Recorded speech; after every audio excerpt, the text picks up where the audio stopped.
মিয়ানমারে পাচারকালে ৬ বস্তা ইউরিয়া সার ও easy bike জব্দ।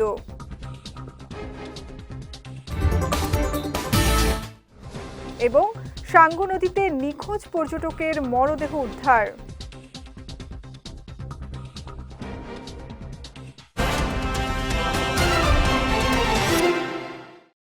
আসসালামু আলাইকুম। চট্টগ্রাম সংবাদে আমন্ত্রণ জানাচ্ছি আমি সঙ্গীতা শাহ। শুনছিলেন শিরোনাম, এবারে বিস্তারিত।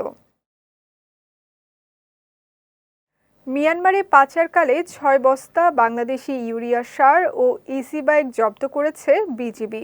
এ সময় মোহাম্মদ শাহজাহান নামে এক আসামিকে আটক করা হয়। সকালে গণমাধ্যমে পাঠানো এক প্রেস বিজ্ঞপ্তিতে এ তথ্য জানান উখিয়া ৬৪ বিজিবির অধিনায়ক লেফটেন্যান্ট কর্নেল মোহাম্মদ জহিরুল ইসলাম। তিনি জানান, গতকাল মধ্যরাতে গোপন সংবাদের ভিত্তিতে অভিযান পরিচালনা করে মোহাম্মদ শাহজাহানকে আটক করা হয়। এ সময় বাংলাদেশি ৬ বস্তা ইউরিয়া সার, একটি মোবাইল ফোন, একটি সিম কার্ড, একটি হাতঘড়ি এবং চোরাচালান কাজে ব্যবহৃত ইজি বাইকটি জব্দ করা হয়। তবে দীর্ঘ তল্লাশি সত্ত্বেও অন্য কোনো অবৈধ মালামাল পাওয়া যায়নি। এ সময় মাদক ও চোরাচালান এবং সার পাচার প্রতিরোধে এ ধরনের অভিযান ভবিষ্যতেও অব্যাহত থাকবে বলে জানান বিজিবির এই কর্মকর্তা। বান্দরবানের থানচি উপজেলার বড় পাথর এলাকায় নৌকাডুবির ঘটনায় নিখোঁজের ২ দিন পর পর্যটক মোহাম্মদ জাওয়াদুল ইসলাম মাহিয়ানের মরদেহ উদ্ধার করেছে বিজিবি। গতকাল সকালে বিজিবির টেন্ডুমুখ ক্যাম্প সংলগ্ন নদীর ঘাটে মরদেহটি ভেসে উঠলে স্থানীয়রা বিজিবিকে খবর দেন। পরে বিজিবি সদস্যরা মরদেহটি উদ্ধার করে ক্যাম্পে নিয়ে যান। এর আগে গত ২৪ জুলাই বড় পাথর এলাকায় ইঞ্জিন চালিত নৌকাডুবির ঘটনায় ময়মনসিংহের মাসকান্দা এলাকার বাসিন্দা জাওয়াদ নিখোঁজ হন। এদিকে শোকাহত পরিবারের পাশে দাঁড়িয়েছে বান্দরবান জেলা প্রশাসন। গতকাল জেলা প্রশাসনের পক্ষ থেকে মরদেহ পরিবহনের জন্য ফ্রিজিং লাশবাহী গাড়ি ও নগদ আর্থিক সহায়তা দেয়া হয়। এ সময় উপস্থিত ছিলেন অতিরিক্ত জেলা ম্যাজিস্ট্রেট মমতা আফরিন। কক্সবাজার সমুদ্র সৈকতে অবৈধ স্থাপনা উচ্ছেদে অভিযান পরিচালনা করেছে জেলা প্রশাসন। গতকাল বিকেলে অভিযানকালে সৈকতের উর্মি রেস্টুরেন্টের পাশের একটি অবৈধ স্থাপনা গুঁড়িয়ে দেওয়া হয়। এ সময় নেতৃত্ব দেন জেলা প্রশাসনের পর্যটন সেলের সহকারী কমিশনার ও এক্সিকিউটিভ ম্যাজিস্ট্রেট মোহাম্মদ মাহমুদুর রহমান সায়েম। এছাড়া অভিযানে আইনশৃঙ্খলা বাহিনী, আনসার সদস্যসহ সংশ্লিষ্টরা উপস্থিত ছিলেন। চট্টগ্রাম নগরীতে চুরি, ছিনতাই, মাদক, চাঁদাবাজি ও কিশোর গ্যাং দমনে বিশেষ অভিযান শুরু করেছে চট্টগ্রাম মেট্রোপলিটন পুলিশ। গতরাতে পুলিশ কমিশনার হাসান মোহাম্মদ শওকত আলীর নির্দেশনায় নগরীর ছোট পুল সহ বিভিন্ন এলাকায় অভিযান চালায় হালিশহর থানা পুলিশ। অভিযানে নেতৃত্ব দেন থানার ভারপ্রাপ্ত কর্মকর্তা কাজী মোহাম্মদ সুলতান আহসান উদ্দিন। এ সময় বিভিন্ন অপরাধে জড়িত সন্দেহে কয়েকজনকে আটক করা হয়। পাশাপাশি অপরাধীদের সম্ভাব্য আস্তানা এবং অস্ত্র ও মাদক সংরক্ষণের স্থানগুলোতে তল্লাশি চালানো হয়। অভিযানে সহকারী পুলিশ কমিশনার খায়রুল বাশার, তদন্ত কর্মকর্তা আবু হানিফ, অপারেশন কর্মকর্তা মোহাম্মদ মোশাররফ হোসেন সহ হালিশহর থানার একাধিক পুলিশ সদস্য অংশ নেন। পুলিশ জানায়, নগরবাসীর নিরাপত্তা নিশ্চিত ও অপরাধ নিয়ন্ত্রণে এ ধরনের বিশেষ অভিযান নিয়মিতভাবে অব্যাহত থাকবে। কক্সবাজার দক্ষিণ বন বিভাগের পানেরছড়া রেঞ্জের সমিতিপাড়া এলাকায় উচ্ছেদ অভিযানে গিয়ে হামলার শিকার হয়েছেন রেঞ্জ কর্মকর্তা সহ ৫ বনকর্মী। সকালে দক্ষিণ মিঠাছড়ির সমিতিপাড়া এলাকায় এ ঘটনা ঘটে। পরে আহতদের উদ্ধার করে কক্সবাজার সদর হাসপাতালে ভর্তি করানো হয়। রেঞ্জ কর্মকর্তা শরীফুল আলম জানান, সংরক্ষিত বনভূমিতে অবৈধভাবে পানের বরজ নির্মাণের খবর পেয়ে উচ্ছেদে গেলে বিএনপি নেতা জসিমউদ্দিন, নাজির হোসেন ও শাহাবুদ্দিনের নেতৃত্বে শতাধিক ব্যক্তি দেশীয় অস্ত্র ও লাঠি সোঁটা নিয়ে হামলা চালায়। এ ঘটনায় তিনি সহ ৫ জন গুরুতর আহত হন। এ ঘটনায় জড়িতদের বিরুদ্ধে মামলা দায়ের করা হয়েছে বলেও জানান রেঞ্জ কর্মকর্তা। পার্বত্য ৩ জেলা পরিষদের হস্তান্তরিত বিভাগে আইন মন্ত্রণালয়ের ব্যাখ্যা অনুযায়ী ৯৩% মেধাভিত্তিক নিয়োগ কার্যকর সহ ৬ দফা দাবি জানিয়েছে কোটা বিরোধী ঐক্যজোট রাঙামাটি পার্বত্য জেলা। সোমবার রাঙামাটি শহরের বনরূপা এলাকায় আয়োজিত সংবাদ সম্মেলনে সংগঠনটির নেতারা বলেন, জেলা পরিষদের নিয়োগে দীর্ঘদিন ধরে প্রচলিত কোটা পদ্ধতি বৈষম্য সৃষ্টি করছে। তারা দাবি করেন, আইন মন্ত্রণালয়ের ব্যাখ্যায় জেলা পরিষদ আইনে নির্দিষ্ট কোনো কোটার বিধান নেই। জাতীয় প্রজ্ঞাপনের আলোকে মেধাভিত্তিক নিয়োগই অনুসরণ করা উচিত। এ সময় কেন্দ্রীয়ভাবে প্রশ্নপত্র প্রণয়ন, জেলা প্রশাসনের তত্ত্বাবধানে উত্তরপত্র মূল্যায়ন, উপজেলা ভিত্তিক নিয়োগের স্বচ্ছতা নিশ্চিত করা, চূড়ান্ত ফলাফল প্রকাশ সহ ৬ দফা দাবি তুলে ধরা হয়। দাবি বাস্তবায়ন না হলে আগামীতে আরও কঠোর কর্মসূচি ঘোষণার হুঁশিয়ারি দেয় সংগঠনটি। চট্টগ্রামে উপকূল সাংস্কৃতিক ফোরামের প্রথম কার্যনির্বাহী কমিটির অভিষেক, গুণীজন সংবর্ধনা ও মনোমুগ্ধকর সঙ্গীতায়োজন অনুষ্ঠিত হয়েছে। নগরীর থিয়েটার ইনস্টিটিউটে এর আয়োজন করা হয়। আখি মজুমদার ও নাদিয়া নাজুর সঞ্চালনায় এবং মোহাম্মদ কামরুল ইসলামের সভাপতিত্বে অনুষ্ঠানে প্রধান অতিথি হিসেবে উপস্থিত ছিলেন চট্টগ্রাম উন্নয়ন কর্তৃপক্ষের চেয়ারম্যান ইঞ্জিনিয়ার মোহাম্মদ বেলায়েত হোসেন। তিনি বলেন, সুস্থ ধারার সাংস্কৃতিক চর্চার মাধ্যমে একটা সুশৃঙ্খল জাতি গঠন করা সম্ভব। এই প্রতিপাদ্যকে ধারণ করে উপকূল সাংস্কৃতিক ফোরাম তার পদযাত্রা শুরু করেছে।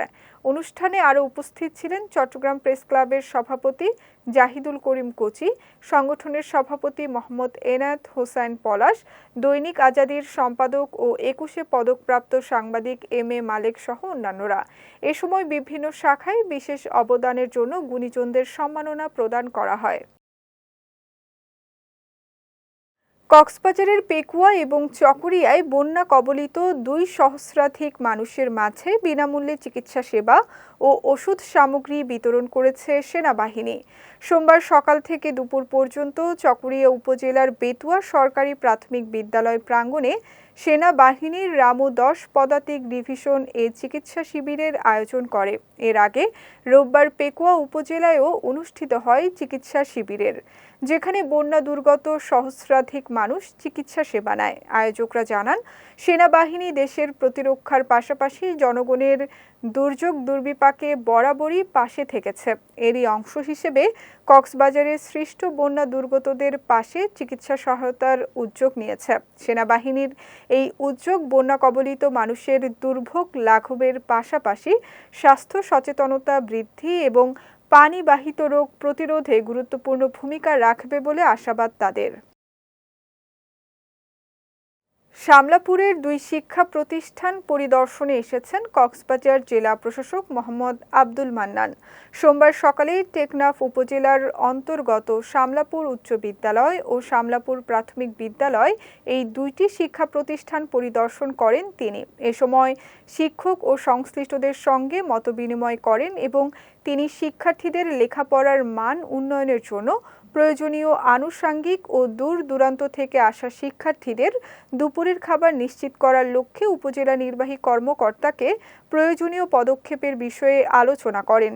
পরিদর্শনকালে টেকনাফ উপজেলা নির্বাহী কর্মকর্তা এস.এম. অনিক চৌধুরী, শামলাপুর উচ্চ বিদ্যালয়ের সভাপতি বাহাদুর রানা, টেকনাফ উপজেলা মৎস্যজীবী দলের সভাপতি জালাল উদ্দিন উপস্থিত ছিলেন। কক্সবাজারের টেকনাফে মানব পাচার প্রতিরোধে আইনশৃঙ্খলা বাহিনীর ভূমিকা ও চ্যালেঞ্জ শীর্ষক কর্মশালা অনুষ্ঠিত হয়েছে।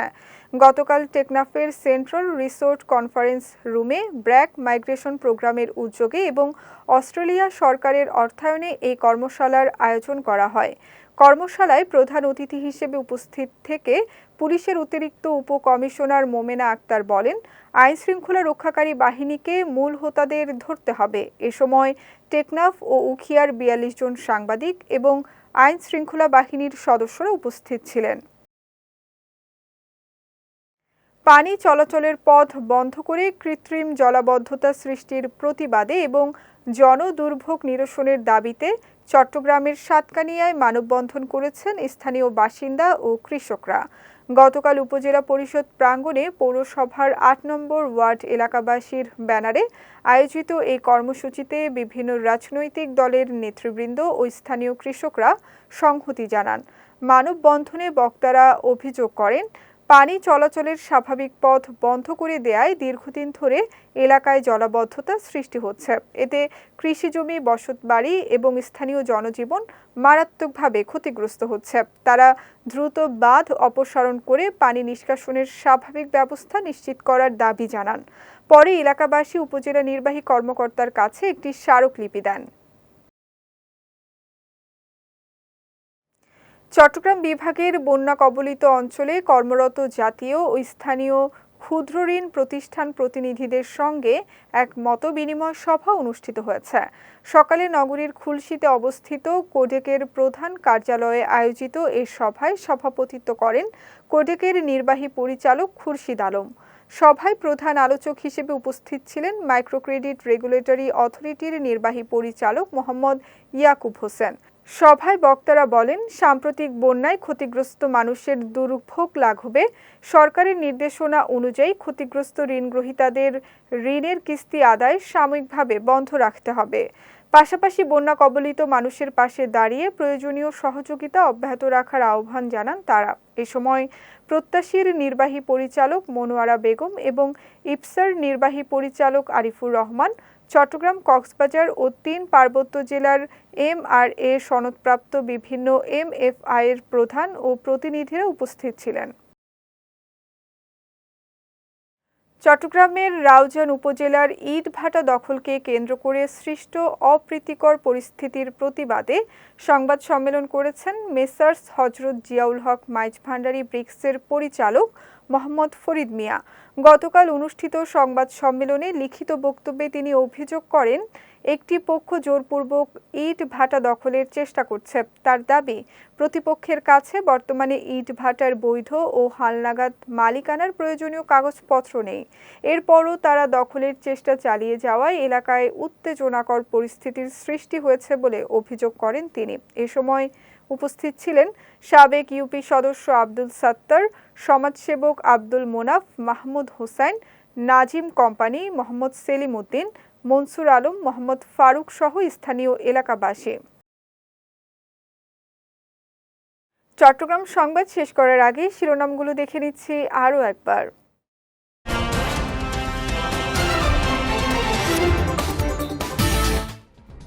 মিয়ানমারে পাচারকালে ৬ বস্তা ইউরিয়া সার ও ইজি বাইক জব্দ।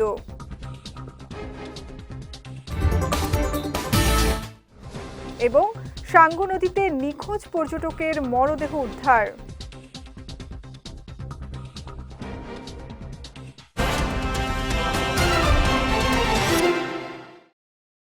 চট্টগ্রাম সংবাদ শেষে আজকের মতো আমি সঙ্গীতা শাহ আপনাদের কাছ থেকে বিদায় নিচ্ছি। রাত ৯টায় আমাদের পরবর্তী বিজয় রাতের সংবাদ দেখার আমন্ত্রণ রইল।